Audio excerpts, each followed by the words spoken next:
Hello my dear friends, welcome to our new video. आज हम लोग बात करने वाले हैं एक डिफरेंट टॉपिक पर और बड़ा ही सिंपल सा है और सभी का चहेता है। सभी लोग इससे ग्रसित हैं और वो कोरोना नहीं है, कुछ और है। तो फिलहाल देखते हैं, वो है हमारे पास जॉब्स की प्रॉब्लम। क्योंकि हम लोग पढ़ाई करते हैं, 10th करते हैं, 12th करते हैं, ग्रेजुएशन करते हैं, पोस्ट ग्रेजुएशन करते हैं, हम लोग डिग्री की एक पूरी गड्डी बना लेते हैं, लेकिन जॉब हमें नहीं मिलती है तो नहीं मिलती है। इसके पीछे का रीज़न क्या होता है? एक्चुअली रीज़न बड़ा ही सिंपल है, उसको हम समझने का प्रयास करते हैं। देखिए, पैसा कैसे बनता है, क्यों बनता है? पैसा तब नहीं बनता है अगर हम किसी फैक्ट्री का या किसी कंपनी का एग्जाम्पल लें तो कंपनी में क्या होता है, सबसे पहले एक आइडिया होता है, आइडिया पर काम किया जाता है, कोई प्रोडक्ट या सर्विस डेवलप की जाती है, फिर उसे मार्केट की जाती है, लोगों तक पहुंचाई जाती है। ठीक है ना? तो इसमें बहुत सारे स्टेप हैं। पहला आइडिया होना चाहिए। तो अगर आपके पास कोई आइडिया है तो क्या वहां से आपको पैसा मिलता है? सीधी सी बात है, नहीं। उसके अगले स्टेप पर देखते हैं, आपने उस आइडिया पर काम किया, कोई प्रोडक्ट या सर्विस डेवलप की, क्या आपको यहाँ पर पैसा मिला? सिंपल सी बात है, नहीं। चलो अच्छा, उस प्रोडक्ट या सर्विस को अगर आप कस्टमर तक पहुंचाते हैं तो क्या आपको यहाँ तक पैसा पैसा मिला? नहीं मिला। हो सकता है कस्टमर खरीदे ही ना। पैसा आपको तब मिलता है जब प्रोडक्ट का या सर्विस का सेल होता है। जब कोई प्रोडक्ट या सर्विस किसी कस्टमर को बेचा जाता है तब जाके पैसा मिलता है। और ये नियम पूरी दुनिया में हर जगह अप्लाई होता है। पैसा तभी आपको मिलेगा जब आप कोई प्रोडक्ट या सर्विस बेचेंगे। हो सकता है आपको कोई प्रोडक्ट बेच रहे हो, जैसे कपड़ा बेच रहे हो, जूता बेच रहे हो, पेन पेंसिल कापी किताब, कुछ भी, कोई भी प्रोडक्ट बेच रहे हो, या फिर कोई सर्विस बेच रहे हो, जैसे लॉयर हो गया, डॉक्टर्स हो गए, टीचर्स हो गए, ये लोग अपनी सर्विस बेचते हैं, इसके बदले इनको पैसा मिलता है। ठीक है ना? तो आपको सेल तो करना पड़ेगा। अगर आप सेल नहीं करते हैं तो आपके जेब में पैसा कभी नहीं आएगा। ठीक है? तो एक बात तो हमें समझ में आ गई कि पैसा हमें तभी मिलता है जब हम लोग कोई सेल करते हैं। अब नेक्स्ट प्रॉब्लम ये है कि आप क्या सेल कर सकते हैं आज की डेट में। ठीक है, आपने ठीक है पढ़ाई की है, आपके पास डिग्री है, नॉलेज है, मानते हैं, कोई दिक्कत नहीं, लेकिन आप क्या बेच सकते हैं आज की डेट में? आप क्या बेच सकते हैं? आप वही बेच सकते हैं जो आपने पढ़ा है, शायद मतलब कोचिंग पढ़ा सकते हैं। एग्जैक्टली, वो भी अगर ठीक ठाक पढ़ा होगा तभी आप बच्चे को, किसी को सिखा सकते हैं वो स्किल जो आपने सीखा है। लेकिन अगर आपने ठीक से सीखा ही नहीं तो आप क्या सिखाएंगे? मतलब यहाँ भी अगर अगर आपने ठीक से बहुत अच्छे से पढ़ा है तब तो आप ये काम कर सकते हैं, वरना आपको कुछ आता ही नहीं है फिर। और अगर आपको कुछ आता नहीं है तो आपके जेब में पैसे क्यों होने चाहिए? ज़्यादातर बेरोजगार लोग इसी वजह से होते हैं, क्योंकि उनके पास कोई भी स्किल नहीं होती है। वो ना तो कुछ जानते हैं और ना ही कुछ जानना चाहते हैं। ठीक है? तो जो मेन प्रॉब्लम है वो है स्किल के लिए। आपको कुछ ना कुछ जरूर आना चाहिए। ठीक है? कोई भी एक स्किल हो सकती है, छोटी स्किल हो, बड़ी स्किल हो, कोई फर्क नहीं पड़ता है, स्किल होनी चाहिए। क्योंकि अगर आप कोई स्किल बेचेंगे तब आपको पैसा मिलेगा, या फिर आप कोई प्रोडक्ट बेचना शुरू करें तब आपको पैसा मिलेगा। जैसे अनाज होता है, किसान क्या करते हैं, खेती से अनाज उगाते हैं, उसे बेचते हैं, वो लोग भी बेचते हैं तभी उनको पैसा मिलता है।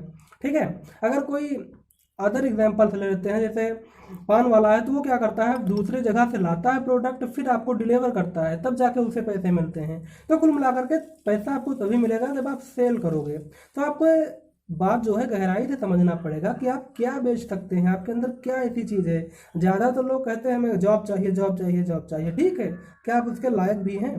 अपने आप से प्रश्न पूछिए, किसी को बताने की जरूरत नहीं है। अगर आप उसके लायक हैं तो डेफिनेटली आपको मिल जाएगी, अगर नहीं उसके लायक हैं तो आप उसके लायक बनिए, क्या दिक्कत है? और एक बात और है कि जो जॉब्स होती हैं गवर्नमेंट वाली, उनकी एक निश्चित सीमा है। गवर्नमेंट हो या प्राइवेट, उनकी एक निश्चित सीमा है। आपको उनके क्राइटेरिया में फिट बैठना पड़ेगा, तब जाके आपको कोई जॉब या कुछ भी मिलेगा। ठीक है? तो यहाँ पर हम जॉब पर ज़्यादा नहीं जाना चाहेंगे। सीधी सी बात है कि आपको ऐसा क्या आता है कि इसके बदले आपको पैसा मिल सकता है, आप क्या कर सकते हैं। आप आज ही अभी एक लिस्ट बनाइए कि आप क्या क्या कर सकते हैं। ठीक है? उसमें आप एक काम शायद आप पता नहीं कर पाएंगे कि नहीं, एक कोचिंग वाला हो जाएगा, और दूसरा खेती करना हो जाएगा, क्योंकि हम लोग बचपन से ही खेती ही करते हैं तो ये बचपन में सीख जाते हैं धीरे धीरे करके। तो ये दो काम, मतलब मजदूरी वाला काम, ये तो आपको नेचुरली आता होगा, कोई दिक्कत नहीं है। इसके अलावा आप क्या करना जानते हैं, आप एक लिस्ट बनाइए। ठीक है? एक बात और, जो स्किल होती है वो कैसी होनी चाहिए? स्किल ऐसी नहीं होनी चाहिए कि उसकी कोई डिमांड ना हो। जैसे हो सकता है आप बहुत अच्छा गड्ढा खोद लेते हैं, ठीक है, लेकिन उस गड्ढे खोदने वाले की किसी को ज़रूरत ही नहीं है, तो क्या मतलब है इसी स्किल से? स्किल ऐसी होनी चाहिए जिसको लोग चाहते हों, जिसको आप आसानी से बेच सकें। ठीक है? तो इस टाइप की स्किल होनी चाहिए, इसके लिए आपको पैसा मिल सके। तो आप देखिए कि आपको कौन सी स्किल आती है। अगर नहीं आती है तो कोई दिक्कत नहीं, सभी लोगों को स्टार्टिंग में सब कुछ नहीं पता होता है। बहुत सी चीज़ें हैं जो आप सीख सकते हैं। बशर्ते आपको मन बनाना पड़ेगा कि हाँ नहीं हमें अब कुछ नहीं आता, हमें सीखना ही पड़ेगा। अगर आप माइंडसेट अपना चेंज करेंगे तो डेफिनेटली आप कुछ ना कुछ करेंगे। लेकिन अगर आप सिर्फ कोसते रहेंगे लोगों को तो फिर बड़ी प्रॉब्लम हो जाएगी, क्योंकि प्रॉब्लम बाहर नहीं होती है, प्रॉब्लम अपने अंदर होती है। कि आपके पास, हमने पहले ये क्वेश्चन पूछा कि आपके पास वो स्किल है, अगर हाँ तो डेफिनेटली आपको कहीं ना कहीं एडजस्ट हो जाएंगे, अगर नहीं है तो आप हमेशा सफ़र करेंगे। तो सीधी सी बात है, पैसा हमें तब मिलता है जब हम कोई प्रोडक्ट या सर्विस सेल करते हैं। कुल मिलाकर के सारा गेम सेल का होता है। आपको पता है निकोला टेस्ला जो होते हैं, जो थे, ठीक है, वो बहुत बड़े साइंटिस्ट थे, मतलब उनके आविष्कार थे, जो कि बहुत बड़ा नंबर होता है अपने आप में। लेकिन फिर भी वो बेचना नहीं सीख पाए ठीक से अपनी लाइफ में। कभी भी उन्होंने अच्छा सेल्स का जो टेक्निक होती है वो अच्छी मार्केटिंग नहीं कर पाए, और नतीजा ये हुआ कि लोग उन्हें हमेशा बेवकूफ़ बनाते रहे और कहीं ना कहीं ठगते रहे, और अंत में उनका जो अंतिम जीवन था वो एक तरीके से बहुत गरीब हो गया, और लास्ट में उन्हें भूखमरी से मरना पड़ा कुल मिलाकर के। जो कि इतने बड़े साइंटिस्ट, मतलब वो फिजिक्स की दुनिया के बहुत बड़े भगवान कह सकते हैं आपने, न्यूटन के बाद में। लेकिन कुल मिलाकर के इलेक्ट्रिसिटी के फील्ड में उन्हें भगवान आप कह सकते हैं, कि बहुत सारे मतलब इनके आविष्कार हैं। और अल्टरनेटिंग करंट आप लोग जो जानते हैं वो उन्हीं की देन ही है कुल मिलाकर के। और ये बहुत सारे, मतलब हम गिना नहीं सकते, इतने सारे हैं उनके। लेकिन फिर भी सोचो, इतना एक माइंडेड आदमी, इतना पावरफुल, जितने इतने सारे आविष्कार किया और लास्ट में उसका ऐसा हाल हुआ, जो कि बहुत गलत है। कुल मिलाकर के यहाँ पर नॉलेज मैटर नहीं करता उतना ज़्यादा, आपके पास ये स्किल जरूर होनी चाहिए जो कि है सेल्स। तो आपको सीखना पड़ेगा सेल्स क्या होता है और कैसे किया जाता है।